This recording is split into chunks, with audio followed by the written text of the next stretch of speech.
We've been rehired by Real Madrid. Leave me alone, leave me alone. Oh, no, we rehired. With Madrid. With Madrid. Leave me alone, I'm Barca. Jamie, come on, let's rebuild this shortlist. So I'm going to rule everyone else again. We do the same thing. Everybody. I tell you what, maybe you could just do the candidates, underline the ones you think should be the candidates, rather than scrubbing everyone else out. It might be a bit quicker. The thing I think with Real Madrid, and listen, you know better than me, and you said a great line before, where not just Alonso, you could maybe throw this at other people in the past. Carlos Queiroz went to sort of Real Madrid, too much coaching, not enough managing. My point would be, who are these people right now who aren't obsessed with coaching? Young managers or coaches coming in. Are we talking about something that's a dying breed in the game now? Is Ancelotti so almost the last breed of that type of manager? Everybody who's coming in, you're talking about Cesc being a coach now, Luis Enrique, Xabi Alonso, all these young coaches we think are one of the biggest jobs in the world. They don't want to manage, they want to coach. That might come later on, maybe with a bit more experience. I don't know. Do you think those people are out there now to coach Real Madrid who their players will actually accept? On this one, Dave, yes, I'm going to say it here and not talk about my time and what I think of the club. And with Real Madrid, you have to win no matter what. It doesn't matter. You need a winner. I don't know who you're going to pick in this or what. With Barcelona, you have to win well. In Madrid, you have to win. It doesn't really matter. You can win a Champions League and get the sack at Real Madrid. I think in terms of some of those names on the international... listen, I don't think Ancelotti's probably going to come back. But could Didier Deschamps or a Pochettino? You have to win always at Madrid. It's a tough... But my point here, they feel to me like managers now in terms of what we're talking about. It's not just like, this is the way I'm going to play it. Almost manager situation. You think of Deschamps and maybe Mbappe's relationship as well. Is that something you could see? I don't know what Didier is going to want to do after that long spell with the national team and how demanding it is also on the coach, especially being at that place. But like I said, as you can see, I don't want to name names. Because, I have too much respect for coaches that are in place, that are coaches that are going to maybe, is there, Arbeloa is there, you don't know what's going to happen. It looks like that he might not stay. That's not on me. But one thing I know at Real Madrid, you're getting judged, whether you're a player or a coach, on what you are not doing. What you did and what you are doing is a tough one. It's what you're not doing. I'll just put the line. You go, Jamie. You go, Jurgen Klopp. I'll help you. No, I just don't think Jurgen Klopp is a Real Madrid manager. I don't see that in terms of sort of pressure and energy. It just doesn't seem to suit them. So I'm going to say sort of Deschamps. I think Roberto Martinez, maybe. The Spanish influence, or is he too much of a Barcelona man? Maybe. We got Poch, who I think is probably more of a manager than a coach right now. Probably needs a good World Cup, I would say. I don't see anyone on the other side who I think could. But Luis Enrique has played for both clubs, hasn't he? Barca and Real. Could he manage both? I don't know, being so tight with Barca. I don't know. Let's go back to our list. Would you bring Zinedine Zidane back? He's going to get the French job, isn't he? We all know where he's going. Is it Gareth Southgate? Oh, no. He's not getting that job. Oh, wow.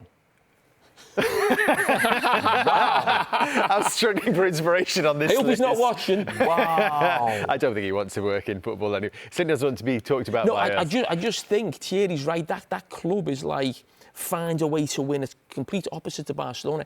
But I don't think there's those people in the game as much now. What we associate a Real Madrid manager as, a Del Bosque, an Ancelotti, guys who I think it's a little bit simplistic to say they don't do too much coaching, but it's almost keep the players happy. So we've got a little shortlist there. Thierry, I just want to ask you before we go, there's our little shortlist. Yeah, it's not bad, is it? Jamie asked you this question about, is it a new wave of young coaches that don't manage? But is it not still the same case? And we might be talking about people like Cesc Fabregas here, that actually the very best Cesc Fabregas coaches can still do both things. They can be elite coaches, but also they've got the intelligence, the communication skills, the charisma and the confidence to be really good managers as well. You can only find out when those guys are going to be in situation when they have to deal with the guy of the team, or two or three, because they broke the rules, or because they're not doing what they're supposed to do tactically. How are you going to go about it?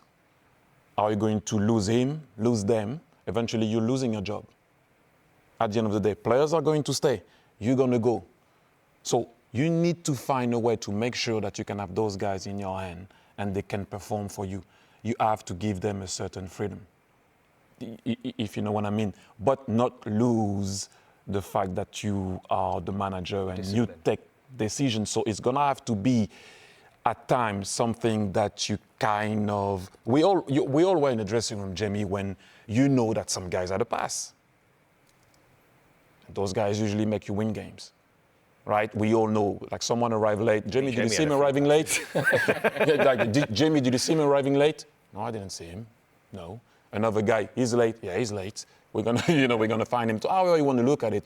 But you have some guys, and I saw you mentioning it sometimes, that you have some guys that do get a pass. So are you going to bypass that, you as a coach and your principles, sometimes because the guy is making you win, which we can all argue the fact that maybe you shouldn't allow that. Did you learn that or experience that yourself in the sort of the Yes, I did. I will be honest. I had rules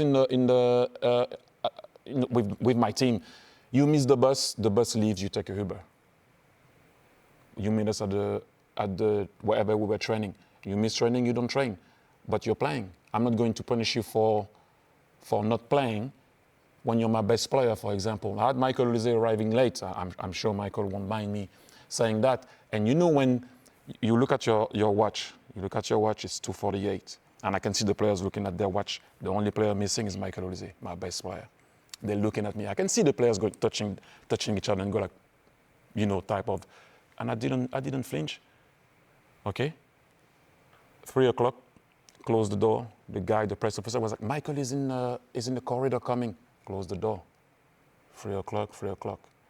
But I didn't punish him not playing the day after or that day or whatever it was. I don't know if it was on the day or the day before. I closed the door, did the meeting, came in with my assistant after, rewatched the meeting alone. We explained what was supposed to happen to the day after, and he played. Why am I going to shoot myself in my foot alone, for not playing my best player just because he was late for a meeting? In my time, that wasn't accepted. The way I was before, I was mad inside. I'm like, why is he doing this? But what's the bigger picture here? Us to win, or what I believe is right at that particular moment that is disrespecting his team because he's late, or myself? Put your ego on the side. This guy has to play. That's my best player. That's what I said. That's the difference on being too much of a guy that coach on your principles or whatever principle you have, and a manager that will go, guys, okay, that's not the most important thing here. We need to win tomorrow.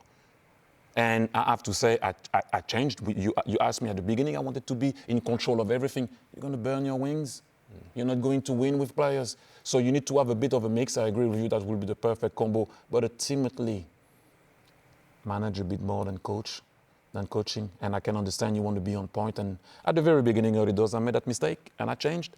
You learn. Very interesting. Thank you, Thierry. And if Manchester United want to borrow Jamie to help on the recruitment process... I wasn't in this, it's Jamie. I'll gladly take you to Championship. We'd be very happy to loan him out, for as long as you want.